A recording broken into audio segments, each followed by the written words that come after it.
नहीं खाई खोबा में बनाई मिसरी मलाई बस भंगिया के पीछे के लिया जीना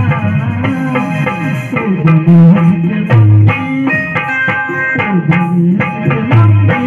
बस बाबर भात पिया दीना ओ गणेश के मम्मी बस बाबर